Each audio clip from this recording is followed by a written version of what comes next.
नरेश मीणा ने अपना अनशन तोड़ दिया है। जी हां, करीब 15 दिन तक लगातार चले इस अनशन के बाद आज एसएमएस हॉस्पिटल से आकर शहीद स्मारक पर उन्होंने जूस पीकर यह आंदोलन समाप्त किया और जनता को संबोधित किया। गौरतलब है कि अनशन झालावाड़ जिले के पिपलौदी स्कूल हादसे में जान गंवाने वाले बच्चों के परिजनों को न्याय दिलाने की मांग को लेकर किया गया था। इस दौरान सरकार ने उनकी मांगों पर कोई ठोस कदम नहीं उठाया, लेकिन जनता का समर्थन लगातार मिलता रहा। बीती रात ही जयपुर की सड़कों पर मशाल जुलूस निकाला गया।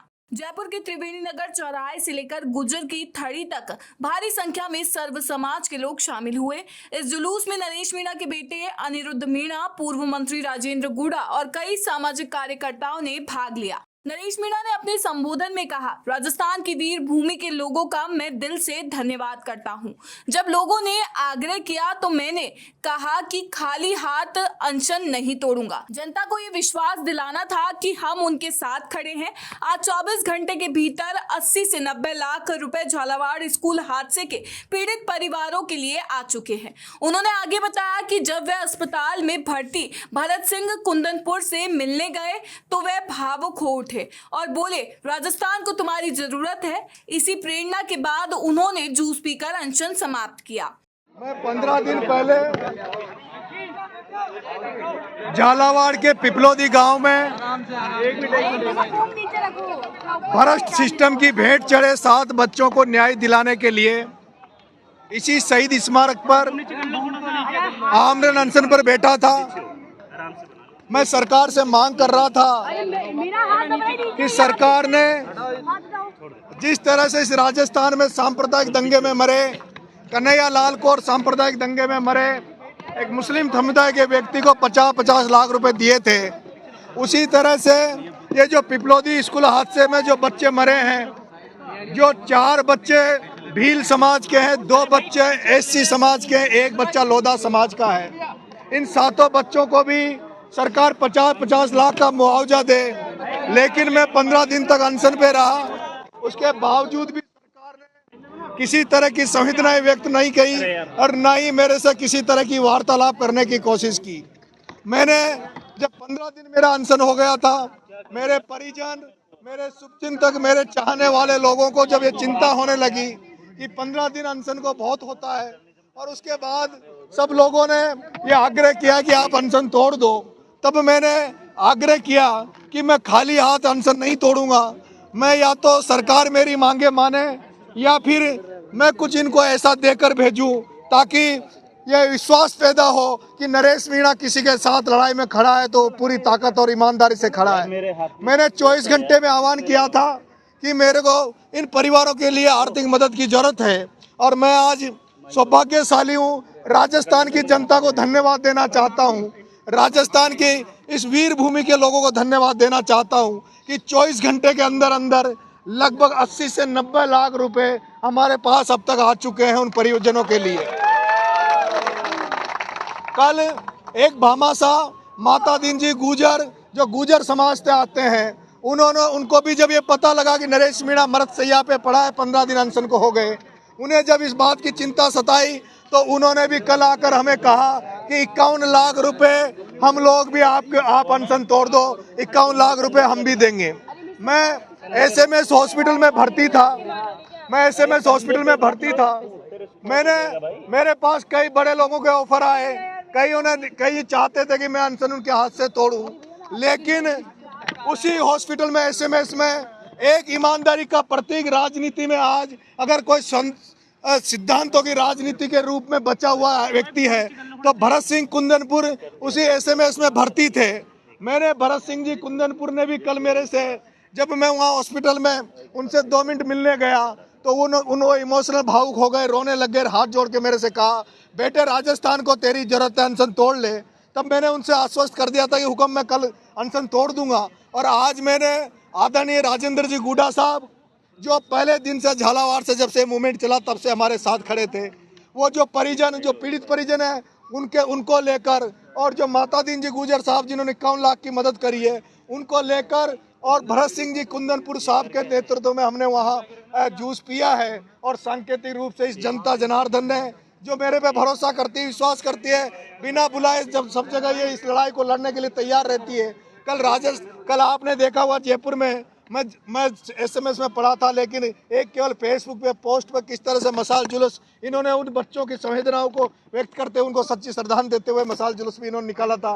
इन तमाम राजस्थान के युवा साथियों को, लोगों को मैं धन्यवाद देना चाहता हूँ कि अगर आपका ये सहयोग बना रहा, जिस तरह आपने मेरे पे विश्वास जताया, मैं आपका कभी भी मान कम नहीं होने दूंगा। आप जिस भावना के साथ मेरे से जुड़े हो, उस भावना को कभी ठेस पहुंचने का काम मैं नहीं करने दूंगा।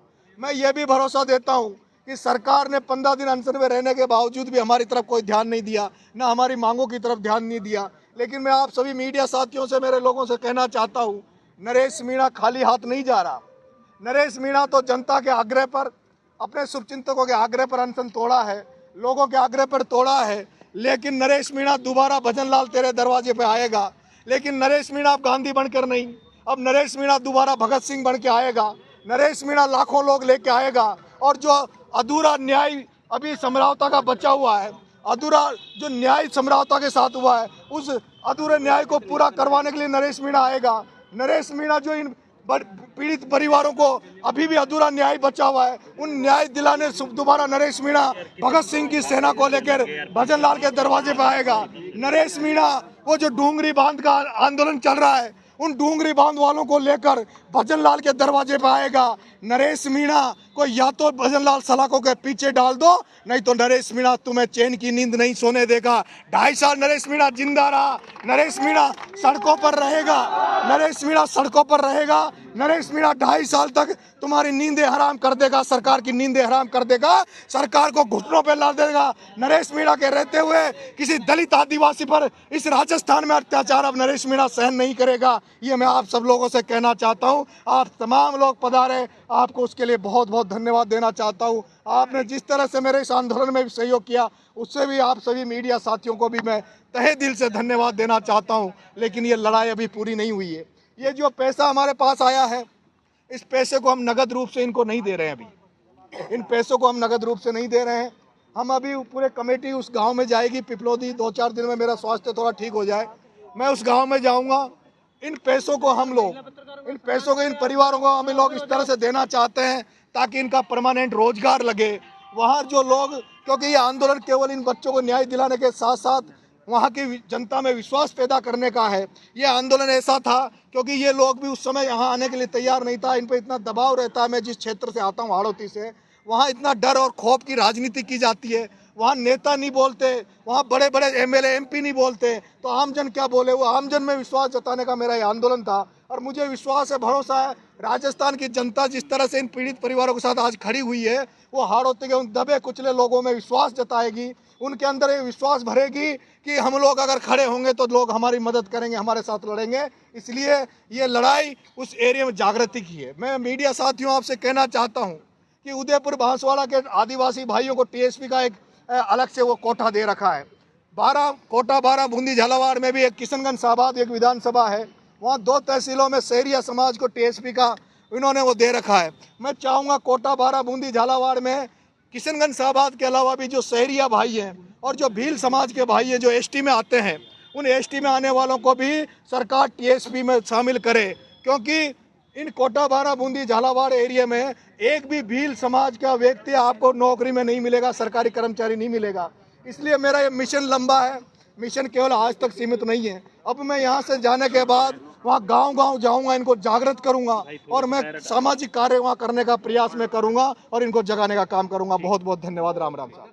नरेश मीणा ने यह भी साफ किया कि आंदोलन यहीं खत्म नहीं होता। उनका कहना था कि सरकार ने 15 दिन तक अनशन के बावजूद किसी भी मांग पर ध्यान नहीं दिया।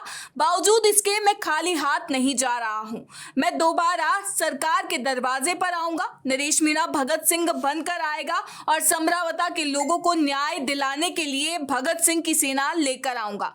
लंबे अनशन के दौरान उनकी तबीयत कई बार बिगड़ी और उन्हें एसएमएस हॉस्पिटल में भर्ती कराना पड़ा। डॉक्टरों की सलाह और समर्थकों के आग्रह के बाद ही उन्होंने फैसला लिया। इस पूरे घटनाक्रम ने प्रदेश में नई राजनीतिक हलचल पैदा कर दी है। एक तरफ सरकार पर सवाल उठ रहे हैं कि आखिर बच्चों की मौत जैसे संवेदनशील मामले में अभी तक ठोस कदम क्यों नहीं उठाए गए। वहीं दूसरी तरफ नरेश मीणा का कहना है कि ये केवल शुरुआत है और वह न्याय दिलाने तक अपनी लड़ाई जारी रखेंगे। झालावाड़ हादसे में जान गंवाने वाले बच्चों के परिवार अब इस उम्मीद से देख रहे हैं कि उन्हें न केवल आर्थिक सहयोग मिलेगा बल्कि न्याय भी दिलाया जाएगा। इस खबर के बारे में आप अपनी राय हमें कमेंट बॉक्स में लिखें। वीडियो पसंद आया हो तो इसे लाइक करें, शेयर करें और चैनल को सब्सक्राइब करना ना भूलें।